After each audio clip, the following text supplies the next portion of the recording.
नमस्कार, मेरा नाम है गौरव पाल। आपका स्वागत है हमारे इस नए वीडियो में। आज हम एक बहुत महत्वपूर्ण विषय पर बात करेंगे। बात यूं है कि इस देश का बहुजन समाज किसको अपना नेता मानता है या फिर इस देश के बहुजन समाज के लिए कौन बड़ा नेता है। हमने ट्विटर पर एक पोल कराया जिसमें हमने ये पूछा कि इस देश के 85% बहुजन समाज के लिए कौन बड़ा नेता है। हमने उसमें दो ऑप्शन दिए, अखिलेश यादव और बीएसपी सुप्रीमो मायावती। इस पोल का रिजल्ट आया और इस पोल के रिजल्ट में हमने जाना कि 87% लोगों ने जवाब दिया कि बीएसपी सुप्रीमो मायावती बड़ी नेता हैं और 13% लोगों ने कहा कि अखिलेश यादव बड़े नेता हैं। आप सभी लोग जानते हैं कि अखिलेश यादव भी उत्तर प्रदेश के पूर्व मुख्यमंत्री रहे हैं और बीएसपी सुप्रीमो मायावती 4 बार उत्तर प्रदेश की मुख्यमंत्री रही हैं।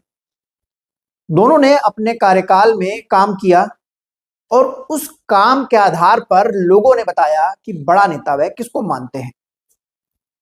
अखिलेश यादव ने अपने कार्यकाल में तमाम काम किए। वो काम गिनवाते हैं कि उन्होंने एकाना स्टेडियम बनवाया, उन्होंने आगरा एक्सप्रेसवे बनवाया, उन्होंने लैपटॉप बांटे छात्रों के लिए, तमाम चीजें की।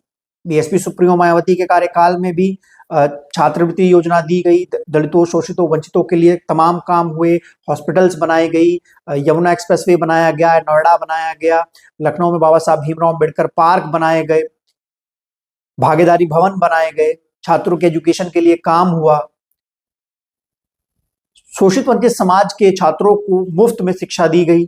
तमाम ऐसे लंबी फहरिस्त है जो दोनों नेताओं के कार्यकाल के दौरान हुई है। लेकिन बीएसपी सुप्रीमो मायावती 4 बार मुख्यमंत्री रही है, तो ऐसे में जो बहुजन समाज है वो मानता है कि बीएसपी सुप्रीमो मायावती बड़ी नेता है।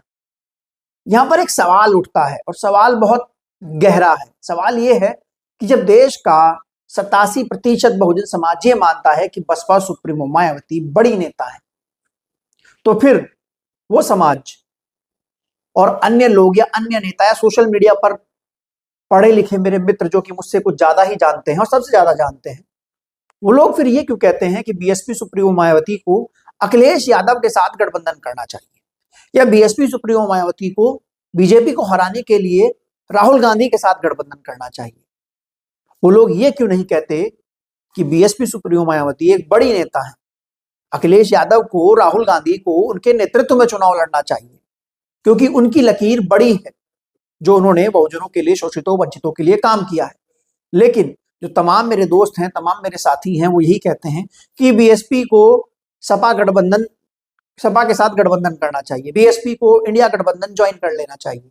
वो लोग कभी ये क्यों नहीं कहते कि इंडिया गठबंधन को बसपा सुप्रीमो मायावती का नेतृत्व स्वीकार करना चाहिए, और वो भी जब जब इस देश में दलित वोटों को लेकर चारों तरफ मारामार मची है। बीजेपी दलित वोटर को अपने पक्ष में करना चाहती है और कांग्रेस तो उससे ज्यादा आतुर है।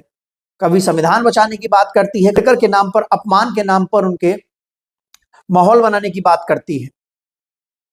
जब कांग्रेस और इंडिया गठबंधन को बाबा साहब, बहुजन, दलितों की इतनी चिंता है, तो वो फिर बहुजनों की जो नेता हैं, जो सर्वे में सामने आया और वैसे भी हैं, उनके साथ बातचीत क्यों नहीं करते, उनको अपने साथ शामिल क्यों नहीं करते? क्या वो नहीं चाहते कि कोई बहुजन नेता इस देश का प्रधानमंत्री बने? क्या वो नहीं चाहते कि कोई बहुजन नेता शीर्ष पर पहुंचे? या फिर वो सिर्फ दलितों का, बहुजनों का वोट लेना जानते हैं, वो बहुजनों को, दलितों को लीडरशिप देना नहीं चाहते? ये अपने आप में एक बड़ा सवाल है और ये सवाल मैं अपने सोशल मीडिया के उन सभी साथियों से पूछ रहा हूं जो लगातार सोशल मीडिया पर ट्वीट करते हैं, बातें करते हैं और तमाम तरीके की बातें कहा करते हैं। ये सवाल उनसे भी पूछा जाना, ये सवाल उनके लिए भी बड़ा है कि आखिर वो लोग भी यही क्यों बोलते हैं कि मायावती को अखिलेश यादव के साथ चला जाना चाहिए, मायावती को राहुल गांधी के साथ चला जाना चाहिए। वो ये क्यों नहीं कहते कि अखिलेश यादव और राहुल गांधी को मायावती का नेतृत्व स्वीकार करना चाहिए? और राहुल गांधी तो एक बात भी बोलते हैं इस देश के सबसे बड़े बहुजन महानायक को लेकर, माननीय श्री कांशीराम साहब को लेकर, कि Kanshiram is nothing without Dalit inspiration. वो ये कहते हैं, मतलब वो बोलते हैं कि दलितों के इंस्पिरेशन के बिना कांशीराम कुछ नहीं थे, और फिर भी वो इतना बड़ा अपमान करने के बाद कांशीराम साहब का दलितों का वोट लेने की बात करते हैं। जबकि इस देश के जो दलित समाज के लोग हैं, जो बहुजन समाज के लोग हैं, उन लोगों को उनके वोट का एहसास कराने वाले, उन लोगों को उनकी ताकत का एहसास कराने वाले कांशीराम साहब ये सब जानते हैं। तो ये नैरेटिव क्यों चलाया जाता है, ये नैरेटिव क्यों पूछा जाता है? जब बहुजन समाज की बड़ी नेता मायावती हैं, तो फिर मायावती के नेतृत्व में लोग बाग चुनाव क्यों नहीं लड़ते, उनका नेतृत्व स्वीकार क्यों नहीं करते? ये सवाल मैं आपके बीच छोड़कर जा रहा हूं। इस पर आपकी क्या राय है, आप लोग कमेंट सेक्शन में लिखकर बता सकते हैं।